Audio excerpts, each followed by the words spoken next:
प्रभावती ने एक दिन बढ़िया मक्खन निकारो और महाराज मक्खन निकाल करके छीके पर टांगो, और वो बालक ने देख लिया, दौड़ करके ठाकुर जी के पास बोले आज भाभी ने मक्खन निकालो, आज ही चलो लाला। बोला हाँ आज चलेंगे।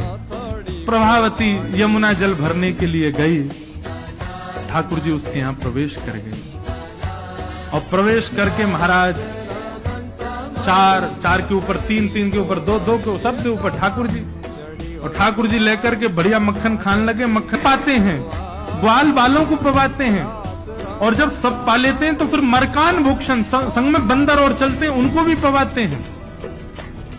लेकिन प्रभावती के यहाँ इतना मक्खन था, ठाकुर जी का भी पेट भर गया, ग्वाल बालों का भी भर गया, और सब बंदरों का भी पेट भर गया, लेकिन मक्खन अभी पूरा नहीं हुआ, खत्म नहीं हुआ। ग्वाल बाल बोले लाला मक्खन तो अभी बहुत सारो बच गो। ठाकुर जी बोले ये प्रभावती हमको बड़ी चुनौती दे रही ना, याकू ने मजा तो चका जाए। सो कहा कियो, ठाकुर जी ने एक हंडी लई, एक लठ लियो, और वहां से वह हंडी को फोड़ दियो, जितनो मक्खन हो सब नीचे गिर गयो, और वह मक्खन को चौका लगा गए, पोंछा कर गए पूरे घर में।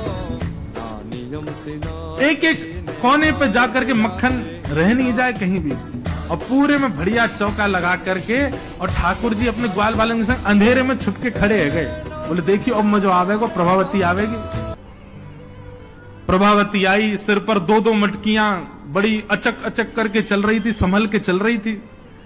जैसे ही माने द्वार खोलो, और द्वार खोलते ही अपना पाम भीतर धरो, रिपटी महाराज ऐसी रिपटी सिर में लगी, कमर में लगी, हाथ पाम बाके सब रह गए, और गिरी सो गिरी, यमुना जल मिल गए मक्खन में तो और चीकना हो गया। अब वो उठ ही नहीं पा रही है, जैसे उठे फिर गिरे, जैसे उठे फिर गिरे। और ठाकुर जी ताली बजा बजा के हंसे, सब ग्वाला के लाला आज तो बड़े मजे आए, आज तो बड़े मजे आए।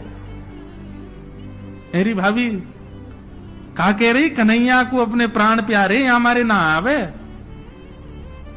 अब तो को तेरे प्राण प्यारे होंगे ना तो कभी हमको चुनौती नहीं देगी। और ठाकुर जी भाग गए।